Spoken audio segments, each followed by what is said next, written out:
Hello, everyone. We're back with Stuart Schwartz. Let me get a few buttons pushed here of my favorite buttons here. Let's see if I can start the Ustream broadcast again. And, well, I guess I'll just bring you on and say welcome.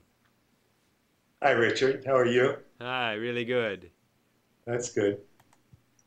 It's a pleasure to be on the show tonight. Okay, thanks. I got a few more chores here to do. Just check everything is okay. All right. Uh, yeah, I'm on Ustream, but I'm gonna have to stop it and start it.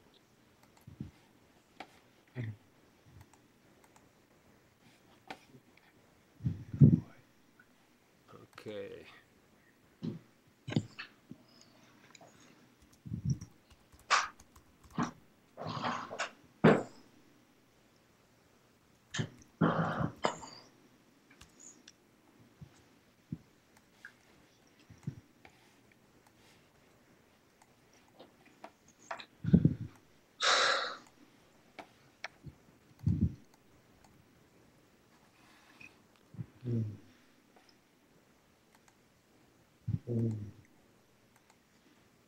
Okay, I got it. You got it? Yeah. So Good. it's kind of a quiet night. There's about 4 dozen people out there, and we're getting some calls from the U.S. and Canada, and it's I would like to adjust your light a little bit, but can you guys do that? Okay. Tell us. Let's see. I got a couple questions I want to ask you, but let's just. What I want to talk about is we talk a lot about. We were just talking about experience with Isaac. Experiences of clarity and experiences of being veiled, and then and Isaac was saying that both of those experiences are in awareness, and sometimes we just stop at the experience and we never realize. Especially, there's a real preference, of course, for one over the other. And I wanted to ask you about, how sometimes people seem to have let's say teachers, whether that's a right word or not, teachers have a real presence about them. And you were sharing with me about a real strong presence with Robert Adams. Robert Adams, right? And what is that? What is that? What is it? Because sometimes we used to call it transmission, and we used to think that it was we were objectifying it, I guess. Mm. But What is it? yeah, how is it that somebody resonates, or that somebody can seem to give us something, and then other people we seem to be real dull about? We just feel, I guess, we feel our own resistance to that, the way that we think that person is, or Perhaps that's it, Richard, but also sometimes it's something that you can't put your finger on, but there's a resonance that comes through somebody really seeing you. And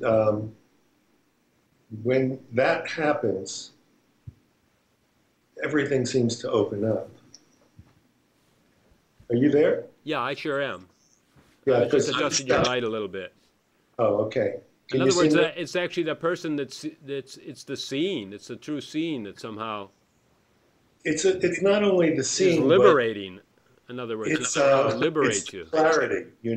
It's the clarity of the teacher looking at the so-called other student, teacher, all the same, but knowing that that person, no matter what they think about themselves, is totally and completely free, and that's communicated. Even though the person may feel like there are 1,000 veils and there are so many things that they have to improve or change or fix or purify. It's a very big spiritual one. Even though the person may think all of that, the teacher sees right through that And I think that's what's felt. That the person knows that the truth is seen and it's known. And it's not something that's going to happen in the future. It's right now and it always has been. And that is what I got from Robert. Before, I was always on a path of getting somewhere. And Robert stopped that. He just said, you are that which you are seeking. You are that. Be still and know who you are. And somehow, this lucky guy heard that. I heard it. I didn't totally believe it at the time, but he made such sense that I said, okay, you mean that I don't have to struggle and strive and all that stuff? And I guess it was the way he saw everything as being completely perfect that you could feel. And that's what stayed. That's the transference that stayed. The darshan. Although he said he would never give darshan. Occasionally he would say, line up for darshan. No, what comes to me is like, you know, that person is totally relaxed inside because he knows there's nowhere for you to go. Like he's not saying, oh yeah, you could be perfect if you do this. There's no tension. There's a total resting in like, you are perfect. Is that like an intention, or is that just like a resting? It's a knowing. A seeing. No, it's a knowing. It's a knowing in your heart that all is well. It's like you watch how a person that's on a spiritual quest, where they put their heart and soul into wanting to know truly who they are. You watch how, no matter what's going on, there's a safety that's involved with that person. You know what I'm saying? No matter how things look on the outside, there's a strength and a safety in the heart. And that's the knowing that you're doing it right on the money, right there. All is well. That's the knowing.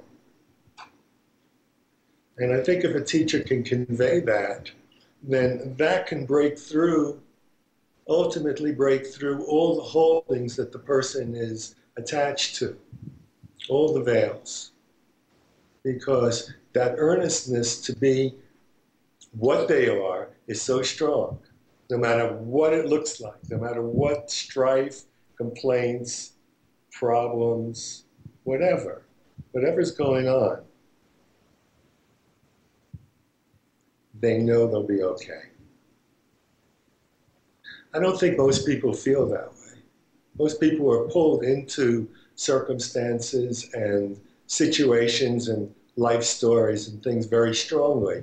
And it's very hard for the average person, even though they are totally free. But we're so, most people are so pulled into the daily, talk about what's going on, what's wrong, all the problems, the deficit, all that stuff, that there's no anchoring in the heart to ease all of that, to rest, to take refuge in. You see what I'm saying? The attention is inward, not outward. You mean the anchoring? What you call anchoring is when the attention is inward. Anchoring is almost like a verb that means you're doing something, but it's not what you mean, right? It just That's not what I mean. When you're not doing the other things that rob your attention away, then you see that the part of you that's okay, the part of you which is the whole of you. But yeah, what I mean is, you know who you are. It's as simple as that. You just know who you are, even though the other stuff is still going on. You know who you are. And then you could say that the self is coming back to meet all the stuff that the person is holding. It's like coming to reveal it. Everything that a person sees outside of themselves, Everything that's perceived by the person is something that the person is holding so that it's being reflected back to them so that they can actually see it like a mirror. It's like the self coming to present everything that still needs to be seen, be with, allow, you know? Say that again, like you're So saying everything that the person is holding. I mean, say that in believe another way. everything that the person believes to be true. I'll start with this. Is coming Everybody back is to free. them. In other words, the belief is like manifesting what their perception. That's Is that right. what you're saying? That's what I'm saying. Everything that the person perceives to be true is reflected to them so that they can see it. It's seen in the world so that you can view it, be with it, see what's being held, and see through it, see what the truth is, dissolve it. You mean This like is all. truth is not knowing? You're knowing a belief. You're believing that you know. I'm saying that the person is free, always has been, but there are beliefs that are blocking it. And those beliefs are seen in all the interactions that you see in the world with other people, everything that you're involved with. God, that's a beautiful way to say it. I mean, that is so beautiful because then everything that you're seeing in the world that you're trying to run away from or modify is actually for your own benefit. Yeah, because It's your there you are. life. It's your life giving to you.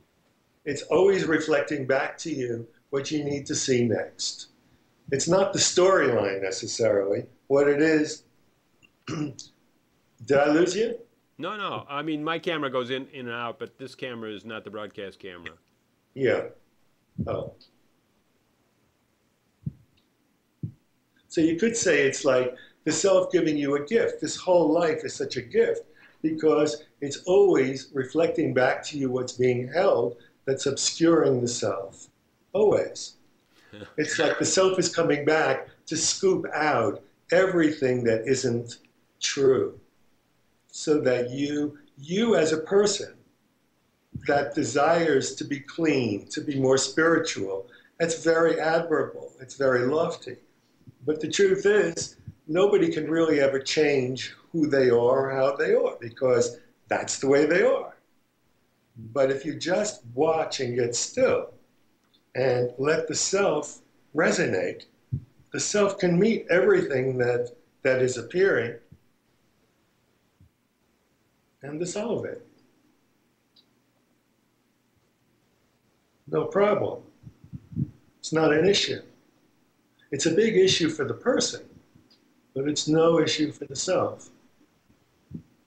It's a snap, if we allow it.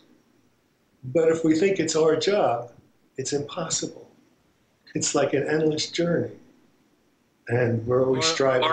or if we think, when is it going to dissolve? I'm here to dissolve it. You got to just Yeah, say, I'm here to meet it, and that's it. And that's enough. yeah. It's like, how many people have you heard that are always meeting it and welcoming it and allowing it and embracing it? That's all very nice. And sometimes some of it actually leaves. But if you give it over to the self, to that meeting, then you can just be the witness and watch the whole thing disintegrate. And be not the doer, which is exactly what you are anyway. You're the witness of all of it melting away. That's the beauty.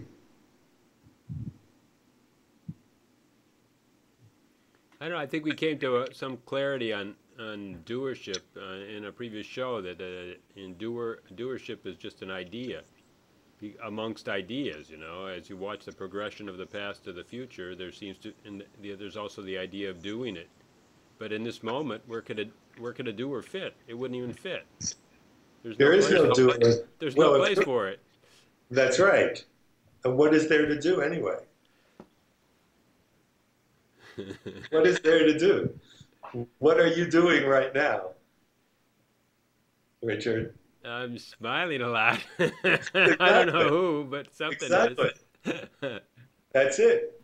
As soon as you stop doing, happiness reveals itself. There's nothing to do. It's when the mind starts to think about all the issues that need to be fixed and the things that you don't like, then all of a sudden the happiness goes away and there's a lot to do and you're off and running. And doership is born, you know. And The doership, idea of doership, let's say, there's never a. All right. it's a concept, just another concept.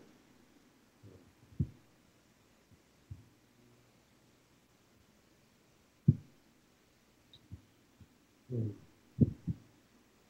Let me put our number up there because this is too good. Somebody's got to share this. I'm getting all the fun out of it.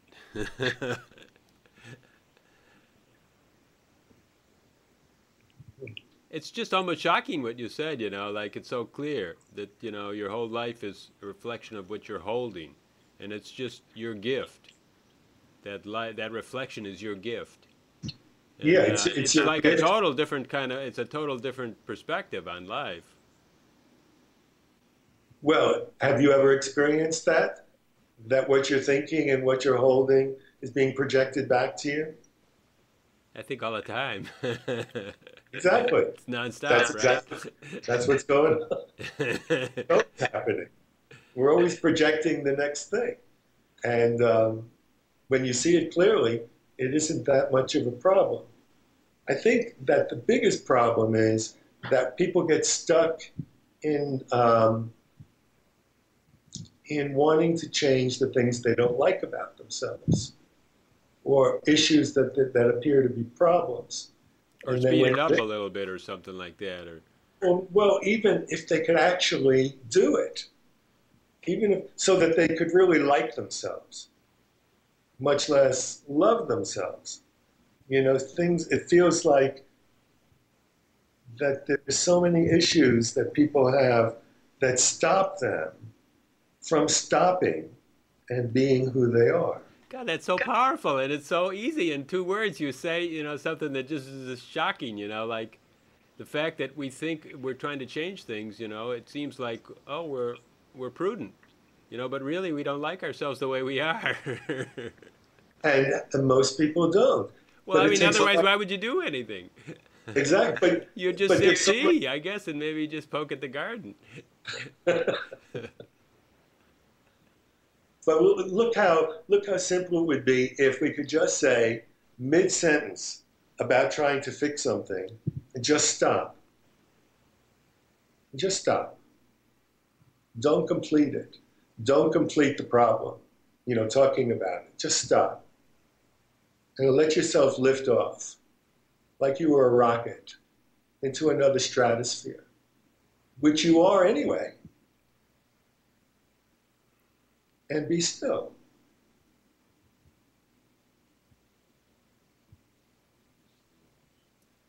And then you forget who you are, even. And then you know who you are, right? You forget who you think you are. You're right. Thank you. Thank you for that. Then you really know. That's right. And then the striving stops.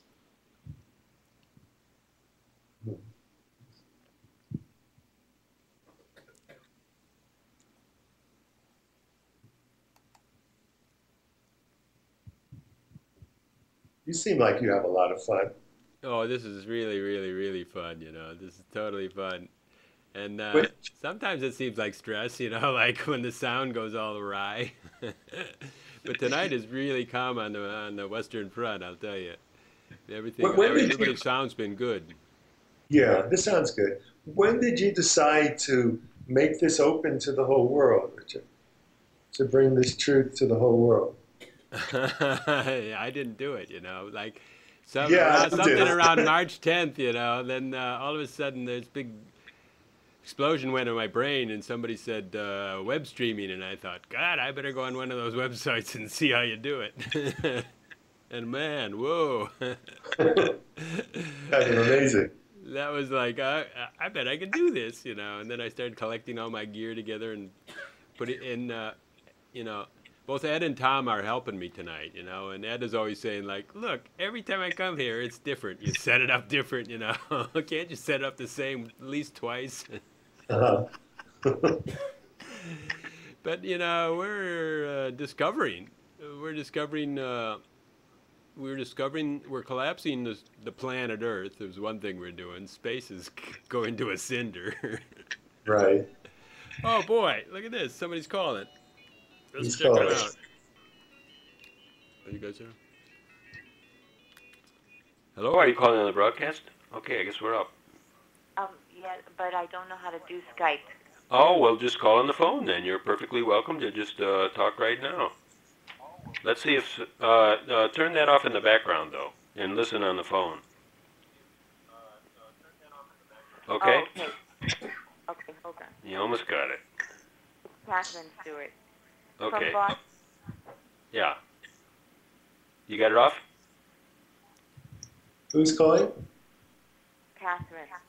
Catherine. Hello, Catherine. From Boston. Yes. How are you? I'm good. How are you? Good, thank you.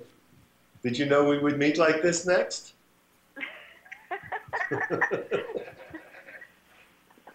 No, I didn't, but since it was a quiet night, I said I'm going to call. Uh-huh. So, did you have a question?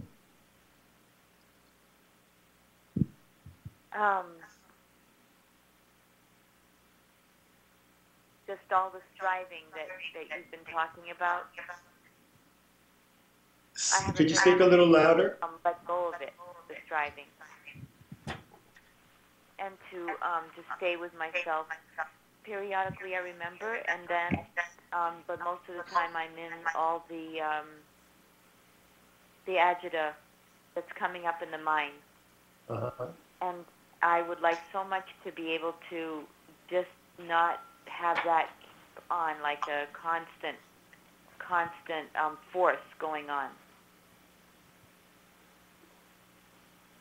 Hmm.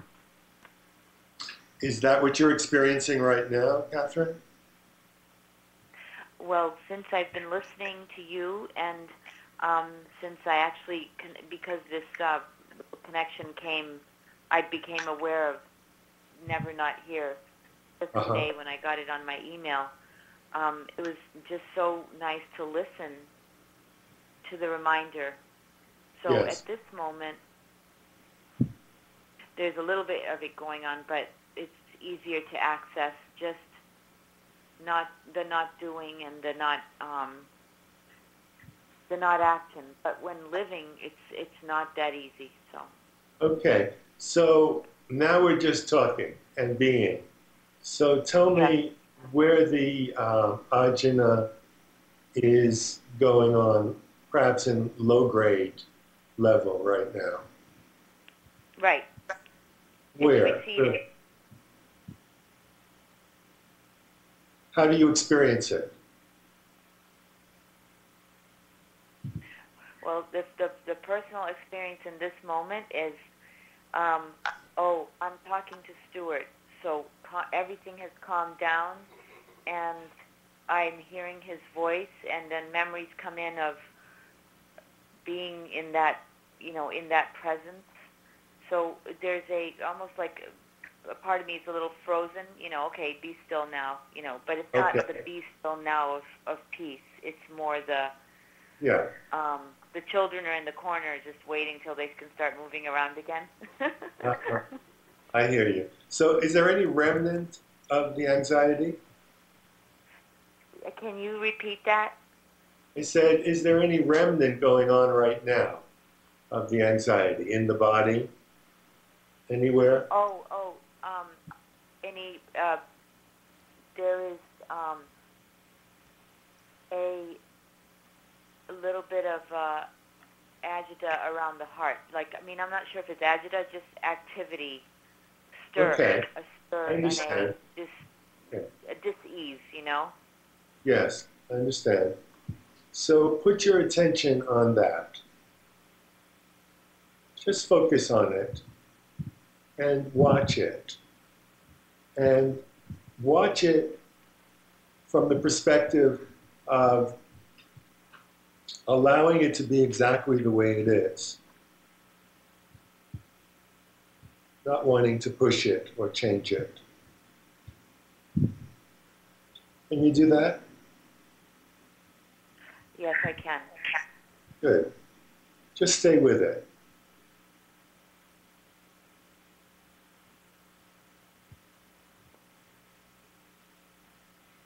Good. It eased up a little, didn't it? Say that again. It eased up a little bit, didn't it? Yes. What it does is that when the attention is on it, then I'm not trying to push it away anymore. That's right. You're allowing it to be as it is. Right. So I have something that I'd like to share with you, Catherine. You know, we've talked before in satsang and outside also, and I can tell that you really love your family very much. That's I really very love obvious. my what? You love your family very much. Yes, I do. You love your boys, your husband, very Yes. much. And you don't even know where all this anxiety is coming from, but it's there, Yeah.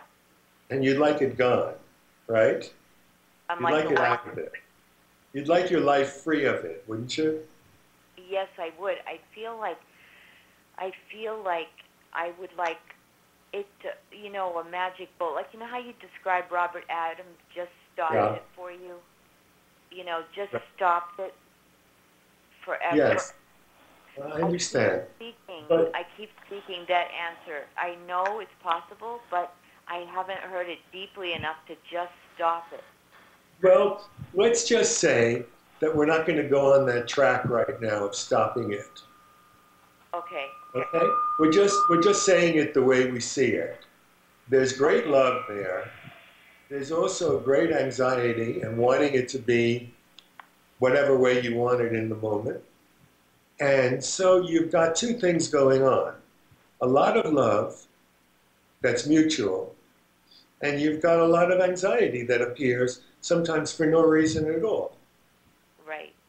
You're like, and also that anxiety often will connect just generally with people's words during the day, or it will associate with images from the past. I mean, it's all foolishness. It doesn't Well- have any reality to it, but it has a power. It takes on power. It takes on delusion in the mind. You know, like I can just go on with delusion after delusion. It's sick. yes, and it's an aspect of yourself that you don't want, Right. and you want out of there. But you wouldn't want say that. the same thing, Catherine. You wouldn't say the same thing to all the beautiful love that you feel towards the people in your life, would you? I wouldn't say the same thing. Like when you say that, what exactly? You wouldn't want to get rid of all of the beautiful love and the experiences Right. of Not at all. oneness No. with your family. You see, what I'm Right. showing you is that you've got two things going on. Everybody does. There are aspects that they love, and there are aspects that they don't like, they hate. And they Yeah. seem to be going on and on and on forever. There's Right. anxiety that you want to change and love that you want more of. Isn't that true? Yes, I mean, the love itself, I know, is somewhat like with the people that I live with. That's cool as you know, in a good way. It's like, all right, that's fine. That can adjust. You know, maybe one because he's grown up will move out. I can live with that, but it's love. There's nothing wrong with the picture here. So it's not like pleasure on one side and pain on the other. One isn't, to me, one isn't there because of the other. It's, you know, the reality to me is that the people here, whether it's these people or I mean, I don't know. Maybe I'm wrong about that. I don't know. I don't mean that. This is what I'm trying to say to you. You like the love, and you don't like the anxiety. I'm making it very Yeah. simple. Is Well, that true? The anxiety tends to disrupt the flow of love. That's right. Therefore, if it wasn't there, there would be more love. Doesn't that make Yes, sense? it would be more productive, so to speak. The Yes. life There'd be would more the room expression for of the goodness. love. But the way you're wired so far and the way your history has been, the anxiety has always been with you. You see? Yes, exactly. So there's one aspect that you want out and one that you want more of. That's the human condition. Yes. That's what I'm saying. That's the human condition. If I could wipe out the stuff I don't like and therefore create more space for the things I do like, then I'd have a better experience at this life. Okay, I get you what you're saying. You see what I'm saying? Yeah. You understand? So therefore, you are now on a quest to eliminating that which is causing stress and unhappiness and stopping the flow of love or just the flow of life. And sometimes you'll actually calm down through exercises or meditation or just being still. But I think if you just look at it like, I like this and I don't like this, who is it that has this quandary? I missed just the last few words. I said, who is it that has the quandary of wanting to get rid of what she doesn't like and wanting more of what she does like? Is that a good thing or a bad thing? Now I'm just saying, who has the quandary? Who has the problem? Oh, I have the problem. That's right. You have the problem. Now, what if you noticed that this was the problem that's arising for you to think about, to worry about, to chew on, to improve, and catch yourself in the same groove over and over of wanting it to be all one thing and none of the things that you don't like, and just stop. Be still.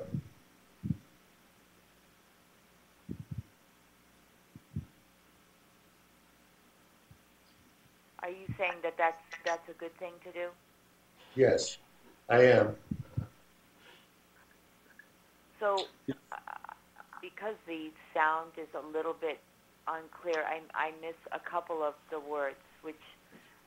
Yeah, yes, just ask for a repeat because we've got a lot of sound hookups here, and then sometimes they're not always clear, and so then just ask for a repeat.